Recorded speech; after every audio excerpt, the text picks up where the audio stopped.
میرے محترم سامعین، ذکر چل رہا تھا آمد حضرت رسول اکرم صلی اللہ علیہ وآلہ وسلم کا، کہ آپ صلی اللہ علیہ وآلہ وسلم کی آمد پاک سے کائنات کے چپے چپے میں، گوشے گوشے میں اور چہار گانگ عالم اللہ پاک نے اپنی رحمتوں کو اور اپنی کرم نوازیوں کو عام فرما دیا۔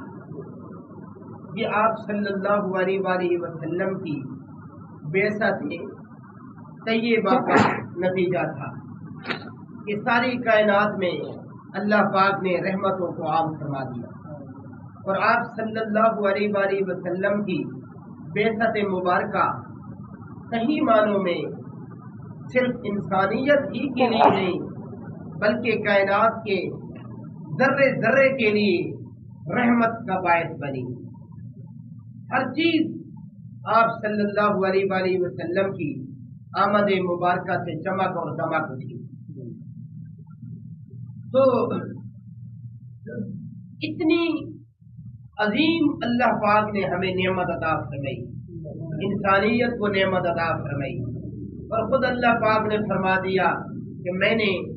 انسانوں کے اوپر، مومنین کے اوپر جو ہے آپ صلی اللہ علیہ وآلہ وسلم کو مبعوث فرما کر نوازش کی ہے، احسان کیا ہے اور مہربانی کی ہے۔ اللہ بادشاہ ہے نا، تو اللہ بادشاہ نے، اللہ رب العزت نے ہمارے اوپر نوازش کی ہے کہ اپنے محبوب صلی اللہ علیہ وآلہ وسلم کو جو ہے ہمارے اندر نازل فرما دیا، مبعوث فرما دیا۔ اب آپ صلی اللہ علیہ وآلہ وسلم کی جو ہے رحمتوں کی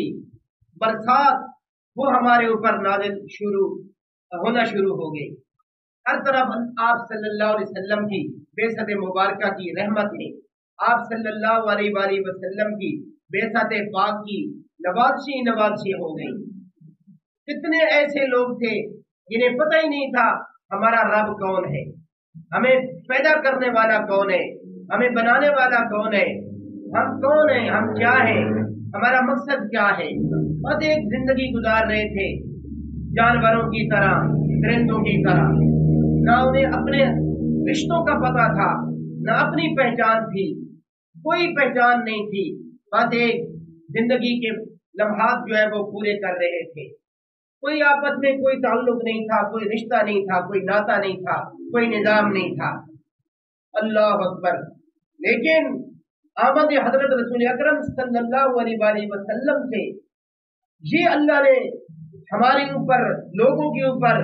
اس کائنات کے اوپر نوازشیں کی کہ ہر بندے کو پتہ چل گیا کہ میرا رشتہ کیا ہے، میری پہچان کیا ہے، میں کون ہوں اور مجھے کیوں دنیا میں بھیجا گیا ہے، میرا مالک کون ہے، میرا خالق کون ہے، میرا رب کون ہے، یہ پتہ چل گیا۔ تو یہ بہت بڑی آپ صلی اللہ علیہ وسلم کی وجہ سے اس کائنات کے اوپر مہربانیاں ہوئی ہیں میرے محترم سامعین۔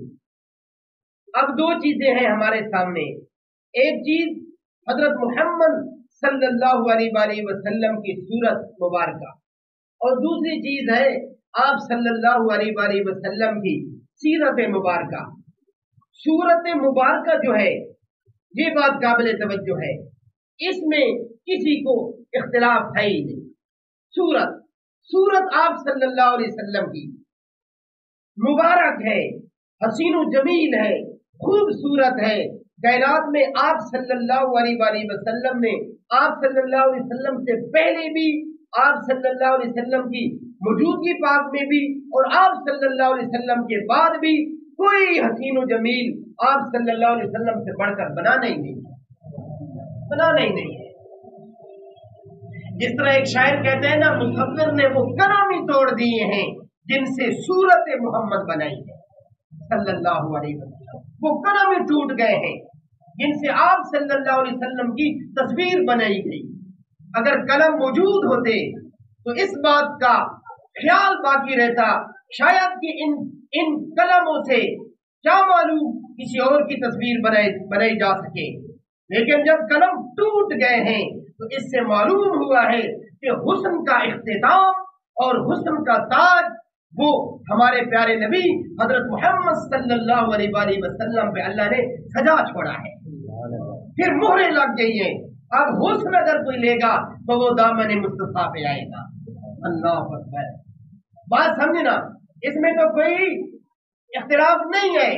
آپ صلی اللہ علیہ وسلم حسینوں کے حسین ہیں، جمیلوں کے جمیل ہیں، اور حسن آپ صلی اللہ علیہ وسلم کا غلام ہے، بات ہی ختم۔ حسن، خوبصورتی، یہ ساری کی ساری چیزیں یہ آپ صلی اللہ علیہ وسلم کے غلام ہیں۔ آپ صلی اللہ علیہ وسلم کی اللہ پاک نے انہیں محتاج کر دیا ہے۔ بات سمجھنا میرے محترم سامعین، میں ویسے کوئی رسمی باتیں نہیں کر رہا، غور سے فکر سے توجہ سے بیٹھنا۔ حسن آپ صلی اللہ علیہ وسلم کا غلام بن گیا ہے۔ اب کوئی حسین بننا چاہتا ہے تو اسے کہاں آنا پڑے گا؟ آپ صلی اللہ علیہ وسلم کے پاس آنا پڑے گا، آپ صلی اللہ علیہ وسلم کے پاس آنا پڑے گا، چاہے وہ رنگ کا کالا ہی کیوں نہیں ہے، لیکن آپ صلی اللہ علیہ وسلم سے حسن کی بھیک مانگنے کے لیے آ گیا ہے تو اللہ اسے بھی جنت کا شہزادہ بنا دے۔ غلامی کیوں نہیں ہے، حبشے کا رہنے والے کیوں نہیں ہے، غلام ابن غلامی کیوں نہیں ہے، جیسا بھی ہے، جو بھی ہے، اس کا نام و نشان ہی نہیں ہے، زندگی جو بھی ہے، لیکن اگر وہ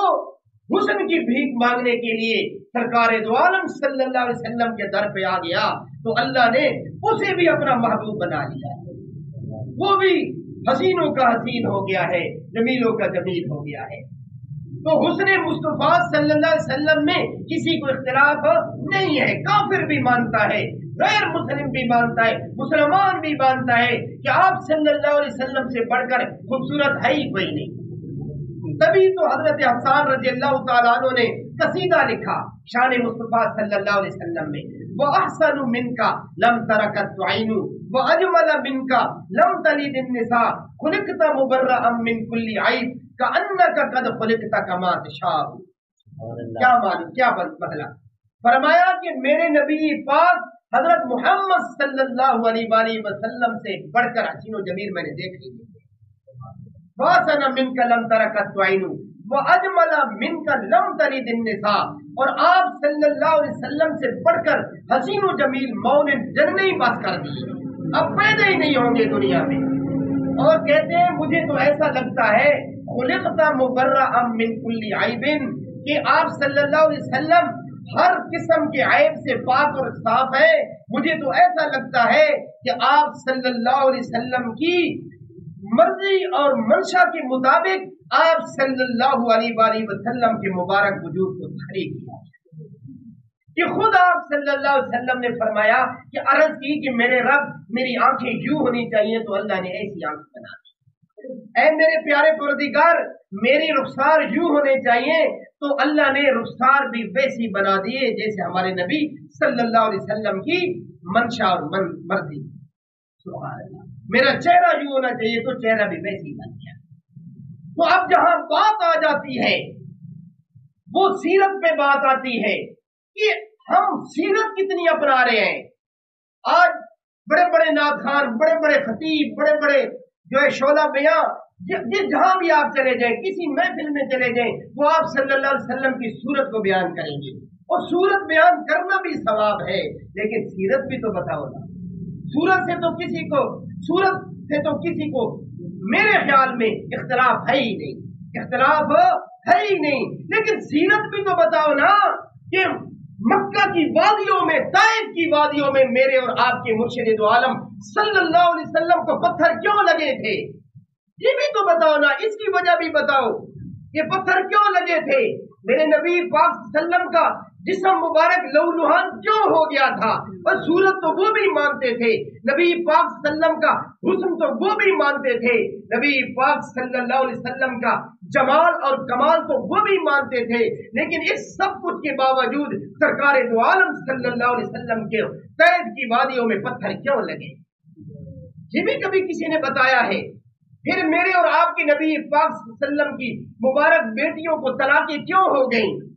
پھر میرے نبی پاک صلی اللہ علیہ وسلم کو مسجد نبی صلی اللہ علیہ وسلم کے سین کے اندر تشریف فرما ہے، ایک ظالم کافر ہے، انہوں نے یوں جو ہے ایک کپڑا ڈال دیا آپ صلی اللہ علیہ وسلم کی گردن پاک میں اور یوں کھینچا یہاں تک کہ میرے اور آپ کے سرکار دو عالم صلی اللہ علیہ وسلم کی آنکھیں مبارک باہر نکلنے کو آئی اور لوگوں نے سمجھا کہ آپ صلی اللہ علیہ وسلم کو یہ قتل کرنے کے ارادے سے مکمل ہو چکا ہے۔ پھر حضرت ابو بکر صدیق رضی اللہ تعالیٰ عنہ سامنے آئے اور فرمایا او ظالم، تو حضرت محمد صلی اللہ علیہ وسلم کو اس لیے قتل کرنا چاہتا ہے کہ یہ تو ہمیں اللہ کا پیغام سناتا ہے اور ہمیں ہماری کامیابی کی باتیں سنانا چاہتا ہے، یہاں تک کہ اس کافر نے آپ صلی اللہ علیہ وسلم کو چھوڑا اور حضرت ابو بکر صدیق رضی اللہ تعالیٰ عنہ کو پکڑ لیا اور اس حد تک مارا کہ حضرت ابو بکر صدیق رضی اللہ تعالیٰ عنہ کو اس نے یہ سمجھ لیا ہے کہ یہ مر گیا ہے، پھر وہ وہاں سے بھاگ گیا۔ یہ تکلیفیں کیوں آئیں؟ یہ بھی تو بتانا ہے نا، اس سیرت کے اوپر بھی تو عمل کرنا ہے۔ یہ ہم کب بتائیں گے؟ اگر یہ ہم بتائیں گے تو پھر ہمارا حلوہ بند ہو جائے، پھر ہمارے گلوں میں جو ہاروں کے جو پھولوں کے ہار ہوتے ہیں نا وہ لوگ نکال لیں گے، وہ نہیں ڈالیں گے، پھر ہمیں لوگ گالیاں دیں گے، پھر یہ جو پیسے کا چکر ہے نا یہ ختم ہو جائے گا، یہ جو اوپر پیسے پھینکتے ہیں یہ ختم ہو جائے گا۔ سیرت تو بتانی نہیں ہے۔ ہاں جی میرے بھائیو، توحید کی خاطر ہوا، یہ آواز لگائی گئی فاران کی چوٹی کے اوپر کھڑے ہو کر کے، لوگوں اللہ ہی تمہارا مشکل کشا ہے، اللہ کے علاوہ تمہارا کوئی مشکل کشا نہیں ہے، اللہ ہی تمہارا حاجت روا ہے، اللہ کے علاوہ تمہارا کوئی حاجت روا نہیں ہے۔ یہ جو تم نے کعبۃ اللہ کے اندر 360 بت رکھی ہوئی ہیں، اسی کے ذمہ تم نے یہ لگایا ہوا ہے، یہ ہماری مشکلیں دور کرتا ہے، یہ ہماری پریشانیاں دور کرتا ہے، یہ ہماری بیماریاں دور کرتا ہے، یہ ہمیں خوشیاں دیتا ہے، یہ ہمیں بیٹے دیتا ہے، یہ ہمیں بیٹیاں دیتا ہے، یہ ہم مشکلوں میں پھنس جائیں، ہمارے اوپر مقدمے بن جائے تو ان میں سے ہمیں آزادیاں دیتا ہے، نجات دیتا ہے۔ یہ سارے کے سارے بتوں کی اس شرکیہ عقائد کی حضرت محمد صلی اللہ علیہ وسلم نے جب اپنی سیرت طیبہ کے حوالے سے نفی کر دی تو وہی لوگ جو آپ صلی اللہ علیہ وسلم کو سچا کہتے تھے، آپ صلی اللہ علیہ وسلم کو حسین کہتے تھے، آپ صلی اللہ علیہ وسلم کو امین کہتے تھے، آپ صلی اللہ علیہ وسلم کو جمیل کہتے تھے، پھر وہی لوگ آپ صلی اللہ علیہ وسلم کو نعوذ باللہ گالیاں دے رہے ہیں اور پتھر مار رہے ہیں۔ یہ سیرت ہے میرے بھائیوں، اور یہ خدا کی قسم اسی سیرت کے اوپر اللہ نے کیا فرمایا، قل ان کنتم تحبون اللہ فاتبعونی یحببکم اللہ ویغفر لکم ذنوبکم۔ آؤ میرے نبی پاک صلی اللہ علیہ وسلم کی سیرت کو اپنا لو، صحیح معنوں میں غلام بن جاؤ، تم میرے محبوب بن جاؤ گے، تو میرے کیا بن جاؤ گے؟ محبوب بن جاؤ گے۔ جو اللہ کا محبوب بن گیا پھر اسے کسی کی ضرورت ہے؟ آج ہم دنیا میں کہتے ہیں کسی وڈیرے سے ہماری جان پہچان ہو جائے، ہم وڈیروں سے جان پہچان بنانے کی فکر کرتے ہیں، کسی ایم پی سے، کسی ایم این اے سے، کسی منسٹر سے، کسی وزیر سے، یہ کسی سیاسی سے، کسی امیر سے، کسی رئیس سے، کسی جاگیردار سے کہ یار اس سے میری جان پہچان بن جائے۔ کبھی ہم نے یہ بھی سوچا ہے کہ ہمارے اللہ سے ہماری جان پہچان کیسے بنے؟ اپنے اللہ سے بھی تو جان پہچان بنائے نا۔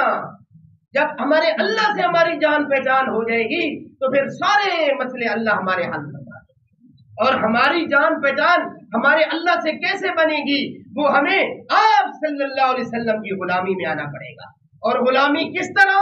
غلامی اس طرح کہ حضرت ابن عمر رضی اللہ تعالیٰ عنہما ایک دفعہ حج و عمرہ کے سفر پہ جا رہے تھے، یہاں تک کہ لوگوں سے فرمایا اپنے رفقا سے پھیر جاؤ، قافلے کو یہاں روک دو، یہاں تک کہ وہ ایک درختوں کے جھنڈ میں چلے گئے اور وہاں یوں بیٹھ گئے جیسے کوئی قضائے حاجت کرتا ہے، اور قضائے حاجت بھی نہیں کی اور واپس آ گئے۔ لوگوں نے کہا حضرت کیا کیا، یہ کیا ہوا؟ فرمایا تمہیں کیا پتا،